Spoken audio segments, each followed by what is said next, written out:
नमस्कार दोस्तों, आज हम बात करेंगे इनकम टैक्स एक्ट सेक्शन 15 के बारे में। ये सेक्शन बताता है कि सैलरी इनकम कब टैक्सेबल होती है। सेक्शन 15 में मेनली 3 क्लॉजेज होते हैं, ए, बी और सी। बुक सेक्शन 15 अब सैलरी due. Income tax act section 15 अब कहता है कि अगर सैलरी एम्प्लॉय को ड्यू हो गई है तो वो टैक्सेबल होगी।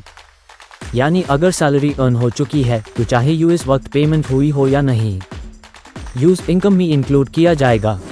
पुश पिन एग्जाम्पल, अगर मार्च की सैलरी 40,000 रुपीज़ ड्यू हो गई लेकिन पेमेंट अप्रैल में हुई तो वो सैलरी मार्च के फाइनेंशियल ईयर में टैक्सेबल होगी। Book section 15 B advance salary. Income tax act section 15 B कहता है कि अगर सैलरी एडवांस में मिल जाए तो वो भी टैक्सेबल होती है।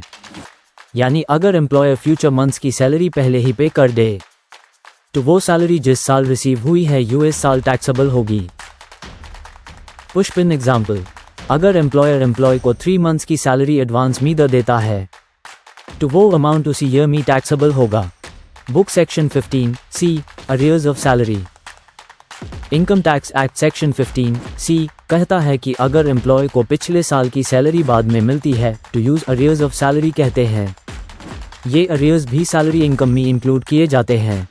पुश पिन एग्जाम्पल, अगर सैलरी रिविजन के बाद एम्प्लॉय को 20,000 रुपीज़ अरियर्स मिलते हैं तो वो अमाउंट सैलरी इनकम में इंक्लूड होगा। बुलिस आई कंक्लूजन टू डॉस्टो सिंपल वर्ड्स मी। सेक्शन 15 अब सैलरी ड्यू होने पर taxable. Section 15 B advance salary taxable. Section 15 C arrears of salary taxable. ये सेक्शन सैलरी इनकम की टैक्सेबिलिटी का बेसिक रूल बताता है। नेक्स्ट वीडियो में हम इनकम टैक्स एक्ट सेक्शन 16 को समझेंगे जिसमें सैलरी से डिडक्शंस एक्सप्लेन किए गए हैं।